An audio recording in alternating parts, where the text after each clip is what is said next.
یہ اقدام جو ہے وہ اس کو جو ہے غیر مناسب سمجھتے ہیں. مجھے نہیں پتا کہ ان کے پاس کیا آرگومنٹ ہے کہ کیا پاکستان ایک ایسا ملک ہے جہاں پہ کوئی بھی غیر قانونی طور پہ رہائش اختیار کر سکتا ہے. ٹھیک ہے ہمارے برادر اسلامی ملک کے باشندے ہیں افغان شہری, اور جب ان کے ملک پہ کرائسس تھا اس وقت انہیں پناہ دی گئی اور وہ کرائسس لمبا ہوتا چلا گیا. میں یہ بات بھی برملا کہوں گا اس کرائسس میں شاید ہمارا بھی کوئی رول ہو, لیکن فیض صاحب اب وقت آ گیا ہے کہ جو صورتحال سیکیورٹی کی ہے, جو ہمارے ساتھ افغان بارڈر کے اوپر ہو رہا ہے پاکستان کے ساتھ, پاکستان کی سیکیورٹی فورسز اپنے شہداء کے لاشیں وہاں سے اٹھا رہے ہیں, آئے دن وہاں پہ فائرنگ ہو رہی ہے. پاکستان کے اندر بدامنی کے واقعات میں جب ہمیں ہمارے پڑوسی ملک کے اپنے ہی مسلمان برادرز کا ہاتھ ملتا ہے, تو ہمارے پاس کیا جواز ہے کہ ہم کیوں کس گراؤنڈ کے اوپر پاکستانی شہریوں کی سیکیورٹی کے اوپر کمپرومائز کریں؟ حسن خان صاحب, اسرائیل فلسطین کا معاملہ وہ بھی ہم نے آج دیکھ لیا. چاہیے تو یہ تھا کہ جس میں واحد ہوا جاتا امت مسلمہ, لیکن جب ہم آپس میں, اور پھر پاکستان نے تو جا کے کبھی ادھر ایسی کوئی حرکت نہیں کی. ابھی آصف رشید چوہے صاحب نے فیض اللہ سینئر جرنلسٹ ان کا حوالہ دیا, تو یار یہ کیوں ہمارے اوپر ہی ہماری متھے لگتی ہیں ساری چیزیں کہ ہمیں ہی ہر چیز کا احساس کرنا چاہیے؟ بہت شکریہ فیضی صاحب. میرے خیال میں آصف صاحب نے جس طرح کہا کہ ڈیسیجن تو جب سے لیا گیا ہے تو کوئی ایسا پاکستانی نہیں ہوگا کہ اس فیصلے کو ایک بہترین فیصلہ جو ہے وہ تصور نہیں کرتا ہو. دوسری بات جو میں کہنا چاہتا ہوں, سم ٹائم ہم اس کے لیے جو دلیل ڈھونڈتے ہیں وہ یہ ہے کہ جی وہاں سے یا دہشت گردی یا جو 24 میں سے 14 افغان تھے, یا اس سے پہلے پشاور میں ہوا, جوب میں ہوا, یا قلعہ سیف اللہ میں ہوا. میں تو سمجھتا ہوں کہ جو انلیگل ہے, افغان ہے یا جو بھی ہے, ایرانی ہے, کوئی بھی ہے, ان کے لیے کوئی دلیل کی ضرورت نہیں ہے. یہاں پہ لا کی جو قانون کی امپلیمنٹیشن ہے وہ یہ ہے کہ جن کے پاس ڈاکومنٹس نہیں ہے, اور اس پہ میرے خیال میں جب سے یہ فیصلہ لیا گیا ہے, میں نے کافی روزانہ کی بنیاد پہ 2-3 افغان چینلز کے ساتھ میری انٹریکشن ہوتی ہے. میں ان کو ایک بات اس میں کوئی اپالوجیٹک ہمیں نہیں ہونا چاہیے. جی یہ ہمارا جو ہم چاہتے ہیں کہ اپنے گھر کو ان آرڈر کرے, کیونکہ بہت ہو گیا, تقریباً 45 سال سے افغانستان کی جو حالت ہو گئی اس کے قریب پاکستان کی بھی وہی حالت ہو گئی. ہمارا جو سب سے بڑا نقصان ہوا ہے افغانستان کی اس مسئلے میں, وہ تو اب بلین ڈالرز یا یہ جو 70-80 ہزار لوگ ان کو چھوڑے, ریپوٹیشنل کاسٹ آف دیکھے فیضی صاحب کہ اس وقت پوری دنیا میں پاکستان کو ایک ایسا ملک تصور کیا جاتا ہے جہاں پہ جو ایکسٹریمسٹ کی سپورٹ کرتا ہے, جو دہشت گردی کے سپورٹ کرتا ہے, دنیا میں جہاں بھی یہ سب سے بڑا, باقی چیزیں تو ریکور ہو جائے گی, مطلب ہے کہ ہمارے جو فائنانشل لاسز ہے یا ایون ہیومن لاسز ہے وہ تو آدمی جو ہے نا وقت کے ساتھ ایڈجسٹ کر دیتا ہے, لیکن یہ جو ریپوٹیشنل کاسٹ جسے میں کہتا ہوں یہ اتنا ہیوج ہے کہ اب جو فیصلہ ہوا ہے اس کے لیے کسی تعویل کی ضرورت نہیں ہے, اس پہ کوئی اپالوجیٹک ہونے کی کوئی ضرورت نہیں ہے. کلیئر کٹ ذرا آصف بشیر چودھری صاحب نے کہا کہ اس میں انلیگل مطلب ہے کہ کسی کے پاس ویزا نہیں ہے, نہ اس کے پاس جو ہے مہاجر کارڈ جس کو POR proof of registration card وہ نہیں ہے, وہ انلیگل ہے. خواہ وہ جو بھی ہے, خواہ وہ ایرانی ہے, خواہ وہ سیرین ہے, خواہ وہ عراقی ہے, سوڈانی ہے, نائجیرین ہے, بہاری ہے, بنگالی ہے, یا جہاں سے بھی ہے. تو میرے خیال میں یہ اچھا ڈیسیجن ہے. لیکن ابھی جو تھوڑا سا میں دیکھ رہا ہوں کہ اس کا ایک جو امیجیٹ ایک فائدہ تو ہوا, کل وزیر خارجہ ہمارے جیلانی صاحب اور امیر خان متقی صاحب کی میٹنگ ہوئی ہے سائیڈ لائن میں, وہ جو ہے ٹرانس ہمالیہ فورم جو ہے وہاں پہ ہوئے. یہ پہلی دفعہ ہوا ہے کہ افغانستان کے وزیر خارجہ نے یہ بات تسلیم کی, کیونکہ اس نے کہا کہ ہم یہ جو TTP کے دہشت گرد ہے ان پہ ہم پریشر اب ڈالیں گے, ہم کوشش کریں گے کہ, تو میرے خیال میں ان کا اس سے پہلے تو ان کا سٹیٹ اپ ایک ہمارے پیرے میں نہیں بیان تھا کہ نہیں جی وہ تو افغانستان میں ہے ہی نہیں, نہیں جی یہ تو پاکستان کا انٹرنل معاملہ ہے. دوسری بات جو میں لاسٹ میں کرنا چاہ رہا ہوں وہ یہ کہ جو افغان گورنمنٹ کا ریئیکشن تھا امارت اسلامی کا, میرے خیال میں وہ بہت زیادہ ان ڈپلومیٹک اور ایسا تھا, یا خواہ وہ ملا یعقوب کا بیان تھا, خواہ وہ ذبیح اللہ مجاہد کا بیان تھا. ٹھیک ہے پاکستان کی طرف سے ان کو اتنا سیریس نہیں لیا گیا جو اچھا ہے کیونکہ اس سے اسکلیٹ ہوتی ہے, شاید جو ڈپلومیٹک چیزیں وہ فردر اسکلیٹ ہو جاتی, لیکن میرے خیال میں کہیں نہ کہیں سائڈ سے اس کو کنڈیم کرنا چاہیے تھا کہ ملا یعقوب صاحب کو یہ پتہ نہیں ہے کہ اب پاکستان نے گزشتہ 45 سال سے 50 لاکھ مطلب ایک ٹائم پہ یہ 5 ملین افغان تھے, وہ یہاں پہ رہ رہے تھے. آج اگر پاکستان نے فیصلہ کیا ہے تو میرے خیال میں کوآپریشن کی وہ آنی چاہیے تھی کہ لیٹس اسلام آباد اور کابل بیٹھ کے اس کو فیسیلیٹیٹ کرے, خواہ وہ اللیگل ہے خواہ وہ ان رجسٹرڈ ہے. ایون ایک دن ابھی ہم نے فیصلہ کرنا ہے کہ یہ جو رجسٹرڈ ہے 1.3 ملین ہے یا 1.7 ملین ہے, ان کا بھی میرے خیال میں اب, کیونکہ افغان تو ابھی بڑی پراؤڈلی کہتے ہیں کہ افغانستان میں اب پاکستان سے امن بہتر ہو گیا ہے, ان کی اقتصاد پاکستان سے بہتر ہو رہی ہے. تو I think it is the time کہ اس فیصلے کو, کیونکہ میرے ساتھ جو ڈر ہے فیضی صاحب وہ یہ ہے کہ اس قسم کے فیصلے ہم نے پہلے بھی لیے تھے لیکن بعد میں کسی مصلحت کا شکار ہو کے اس پہ وہ خاطر خواہ عمل درآمد نہیں کرائی گئی. احمد منصور صاحب, چلیں یہیں سی بات شروع کرتے ہیں کہ پہلے بھی فیصلے لیے گئے لیکن میرا خیال ہے اب مصلحت کی غلطی گنجائش نہیں تھا, اب غلطی کی گنجائش کوئی نہیں ہے. کیا کہیں؟ بالکل فیضی صاحب, ابھی حسن خان صاحب نے اور راستہ بشیر چودھری صاحب نے بات کی اور آپ نے بھی وہی بات کی ہے. غلطی کی گنجائش نہیں ہے اور فیصلہ لے لیا ہے تو اس پہ اب کاربند ہونا ہے. اور جیسے پہلے پروگرام شروع ہونے سے پہلے بات کریں تھے, غالباً یہ 5ویں مرتبہ ہے کہ ریاست پاکستان نے یہ فیصلہ لیا ہے, لیکن اب ہم اس جگہ پہ پہنچے ہوئے ہیں کہ یہاں سے واپسی نہیں ہے. اب دیکھیں اس میں جو ایل ویل ہے جو اس کو ٹارگٹ کرتے ہیں اور اس کو ایک پروپیگنڈے کی شکل دے دیتے ہیں, اور جیسے پنجابی کارڈ, سندھی کارڈ, اسی طرح ایک پشتون کارڈ اس کی حقیقت ہے اور وہ افغانستان سے جڑی ہوئی ہے, اور اس کو بھی استعمال کرنا کہ یہ جو سرحد ہے یہ اس میں جو افغانستان کا موقف ہے اس کو یہاں سے بھی لوگ سپورٹ کر دیتے ہیں. اس چیز کو لے کے وہ اس کو دوبارہ بڑھاوا دینا شروع ہو گئے ہیں. حالانکہ تارکین وطن یا آپ کے ملک میں کوئی امیگرینٹس آتے ہیں, ایک آسان فارمولا کو روک تو نہیں رہے, انہیں روکا تو نہیں جا رہا. آنا ہے صرف سٹیمپ لگوائیں, پاسپورٹ پہ آ جائیں, ویلکم 100 دفعہ جیسے باقی دنیا میں ہوتا ہے. جب آپ اس کے اوپر رجسٹ کر رہے ہیں تو اس کا مطلب ہے کہ وہیں پہ آپ کی ایل ویل سامنے آ جاتی ہے, کہ اس کا مطلب ہے کہ آپ چاہتے ہیں کہ یہ معاملہ اسی طرح رہے, گرے ایریا رہے, اور اس میں جو فائدہ جن جن طبقات کا, جن جن گروہوں کا, جس کا بھی ہو رہا ہے وہ اسی طرح ہوتا رہے جو 45 سال میں ہوتا آیا ہے. اور پاکستان کا ریاست کے طور پہ اور یہاں کے جو عوام ہیں ان کی سیکیورٹی اور باقی کاروباری معاملات ان کا نقصان ہوتا رہے. اسی کو میں اگلی اس میں ایک بات جو ہے وہ جوڑوں گا کہ جو اس کا جو ہمیں نقصان پاکستان کو ہوتا ہے وہ ہماری کریڈیبلٹی بھی ہے, ہمارے پاسپورٹ کی, ہماری سٹیزن شپ کی, کہ جب پوری دنیا میں ہم جائیں گے کہ وہاں پاکستانی نے جانا ہے, وہاں پہ ویزا اپلائی کرنا ہے, تو ہمیں شک سے دیکھتے ہیں, وہ دیکھتے ہیں کہ یہ جو دوسرے ملک والے یہاں سے آ جاتے ہیں تو یہ روٹ تو نہیں اختیار کر رہے کہ پاکستان کی شہریت لی اور یہاں سے پھر وہ آگے ہمارے ملک میں آ گئے, وہ یورپ ہے, میڈل ایسٹ ہے سارا.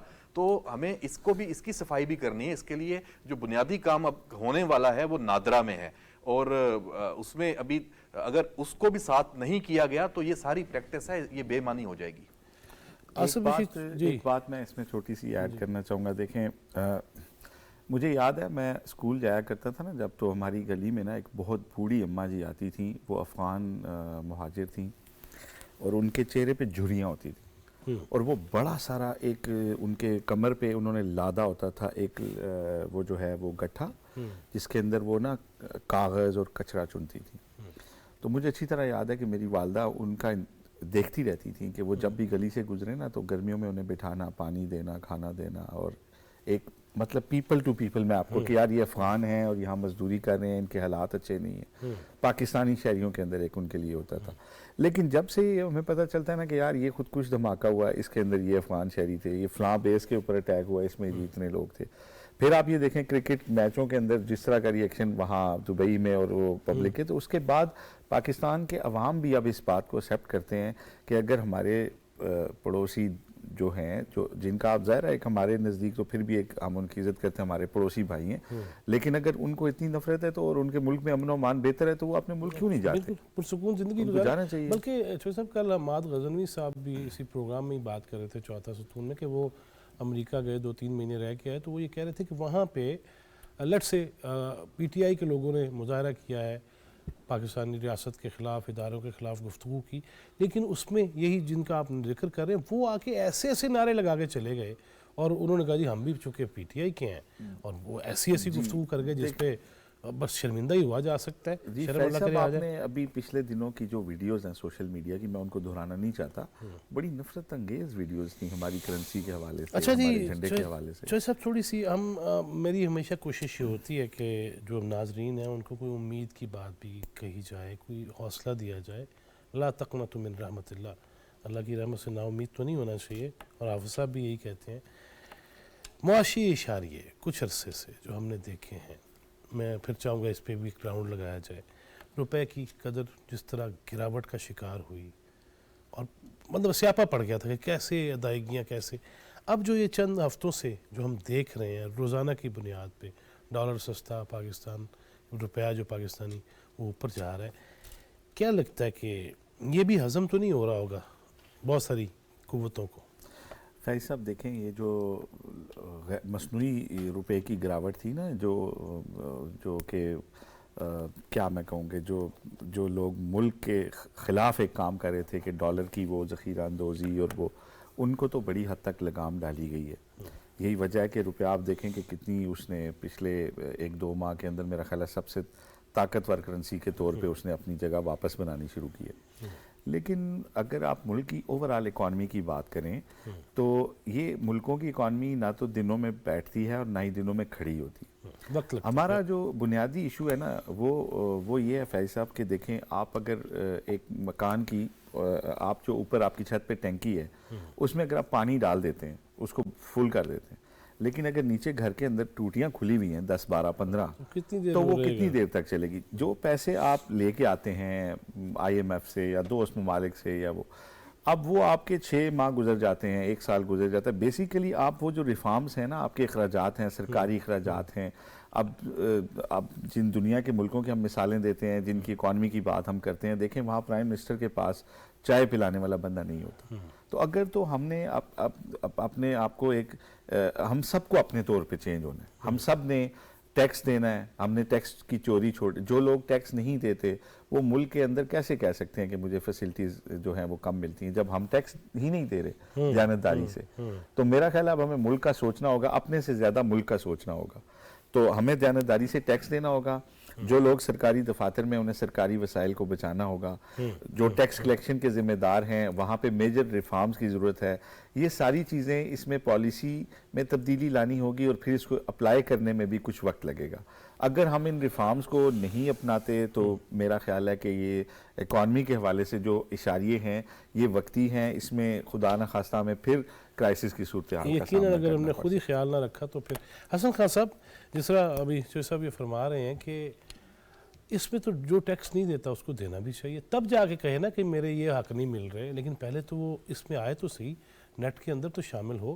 دوسرا یہ بتائیے گا کہ جو ہم روز کی بنیاد پہ یہ سن رہے تھے کہ اتنے ڈالرز غائب ہو گئے اور پھر سمگلنگ ہو گئی، وہ جب سے رکی ہے تب سے بھی تو وہ مافیاز جو ہیں وہ تو بن پانی کے مچھلی کی طرح ہو گئے ہوئے ہیں. دیکھیے فیضی صاحب، میرے خیال میں یہ جو چودھری صاحب نے جو اشارہ کیا، یہ تو وہ ایڈمنسٹریٹو ڈیسیجن اور یا ایک احساسی ذمہ داری ایز اے شہری کی طور پر ہے. لیکن یہ جو سمگلنگ تھا، دیکھیں پاکستان ایک ایسا ملک ہے جس کے 2 بڑے نیبرز جو ہے وہ ڈالر سٹارو کنٹری جسے کہتے ہیں کہ وہ افغانستان ہے اور وہ ایران ہے. اور یہ سمگلنگ صرف افغانستان نہیں ہو رہی تھی، ایران بھی ہو رہی تھی. نمبر 1. دوسری بات یہ کہ دیکھیں ایران سے ملینز آف لیٹر، یہ نہیں ہے کہ 1000 2000 3000، مطلب یہ کہ ملینز لیٹر جو پیٹرول تھا وہ سمگل ہو رہا تھا، اور یہ عام آدمی نہیں کر رہا تھا. نہ افغانستان کو جو سمگلنگ ہو رہی تھی یہ عام آدمی نہیں کر رہا تھا. یہ ایسے لوگ تھے، 3 قسم کے لوگ تھے ابھی ان کے کہ وہ تینوں بڑے امپورٹنٹ پوزیشنز ہولڈر ہیں. لیکن حسن بھائی یہاں پہ سرفراز بگٹی صاحب نے جو پریس کانفرنس میں کہا تھا نا کہ اب اگر لوگ انوالو ہوں گے تو کورٹ مارشل ہوگا، میرا خیال ہے وہ اس کا ادراک ہے کہ جہاں جہاں جو بھی ہوگا. بالکل اللہ کرے، اور میرے خیال میں اس دفعہ تھوڑی سی امید جو ہے وہ آئی ہے. لیکن میں ایک بات جو کہنا چاہ رہا ہوں، دیکھیں ہم نے آپ کو اگر یاد ہو ریسنٹلی مسئلہ آیا تھا کوئلے کا، جب پرائم منسٹر شہباز شریف اس وقت اس نے کوئلے کی بات کی اور اکراس دا بارڈر اس کی قیمت جو ہے وہ ڈبل سے ٹرپل ہو گئی. تو پاکستان میں اتنا کوئلہ نکل آیا، خود یہ کوہاٹ میں بلوچستان میں کہ آج میں سمجھتا ہوں کہ اگر یہ دوبارہ اجازت نہ دیتے تو پاکستان میں اپنا کوئلہ انپ اور وہ بھی ٹھیک ٹھاک وہ جس کو کہتے ہیں وہ سٹینڈرڈ والا کوئلہ.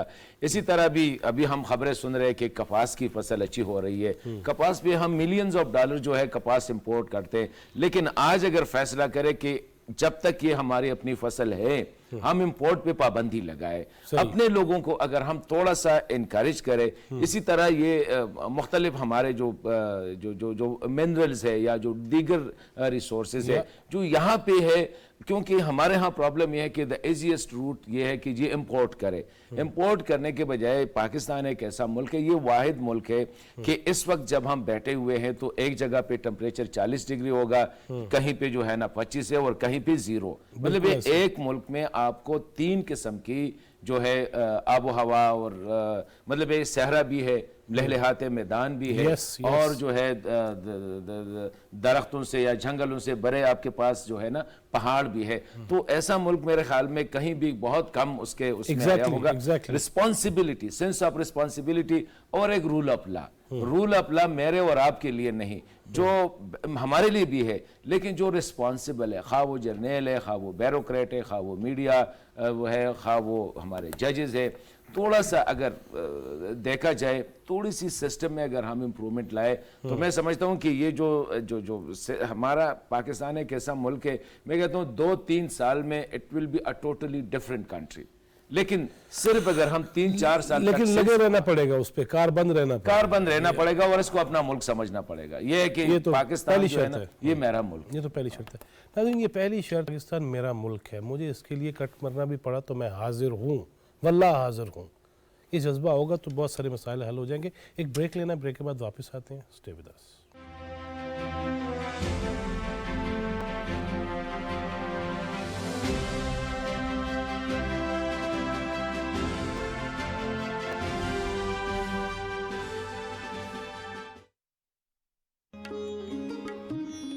میرا خیال تھا کہ فارمل ایجوکیشن سے اگر میں لکھنا پڑھنا چاہتا ہوں تو اس میں کوئی مدد نہیں ملے گی.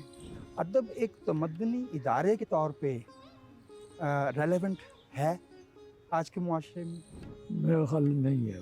کروڑوں روپے کا اشتہار دے دیں کسی کتاب کا, وہ نہیں بکے گی. وہ بکتی ہے صرف ورڈ آف ماؤتھ سے. ورڈ آف ماؤتھ سے. شاعری آپ سے تقاضا اتنا کرتی ہے کہ جو بے پرواہی سے پڑھنا چاہتے ہیں وہ تو پسند ہی نہیں کرتے. جو چیز آدمی امیجن کر سکتا وہ ایجاد نہیں کر سکتا. منیر نیازی جو تھا اس جیسا آدمی تو کوئی اور تھا نہیں شاید.